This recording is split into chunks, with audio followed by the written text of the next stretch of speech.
ही केस आहे गाडीतून खाली पण उतरता न येणाऱ्या रुग्णाची. 57 वर्षाच्या एक महिला रुग्ण 2024 मध्ये आमच्याकडे आल्या होत्या.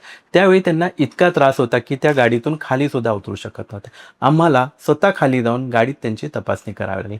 अनेकांना वाटतं की अशा गंभीर स्पाईनच्या समस्येत आयुर्वेद काही करू शकत नाही, पण आम्ही आयुर्वेदाच्या माध्यमातून त्यांना या दुखण्यापासून बरे करण्यात यशस्वी झालो. त्यांची पूर्ण फाईल दवाखान्यात त्यांच्या नावासह पाहण्यास उपलब्ध आहे. आता त्यांना काय त्रास होता हे त्यांच्या रिपोर्टनुसार समजून घेऊया. या MRI रिपोर्टमध्ये काय दिसत आहे? L1 आणि L2 स्तरावर मोठा डिस्क बल्ज प्लस डिस्क हर्नेशन होतं. स्पायनल कॅनल अत्यंत अरुंद झाली होती, म्हणजेच सेंट्रल कॅनल स्टेनॉसिस होतं.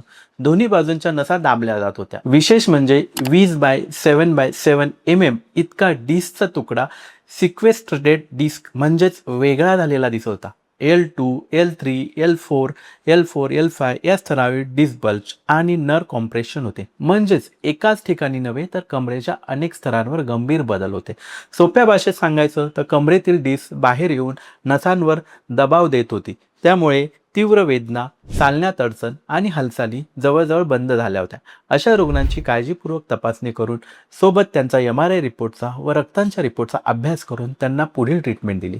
आम्ही या रुग्णासाठी फक्त गोळ्या दिल्या नाहीत तर संपूर्ण आयुर्वेदिक पद्धतीचे व्यवस्थापन केले. उपचारांमध्ये वैयक्तिक प्रकृतीनुसार आयुर्वेदिक औषधे, बस्ती उपचार, षष्टिक पिंड स्वेदन, कटिबस्ती, जलोकवचरण म्हणजेच लिच थेरपी या सर्व उपचारांचा उद्देश असा होता की वातशमन करणे, सूज कमी करणे, नसांवरील दबाव कमी करणे, होणारा त्रास कमी करून हालचाल सुधारण्यास मदत करणे. ज्या रुग्णाला सुरुवातीला गाडीतून उतरता येत नव्हते त्यांच्यात हळूहळू चालण्याची क्षमता सुधारली, वेदना कमी झाल्या आणि दैनंदिन हालचालीमध्ये मोठा फरक जाणवला.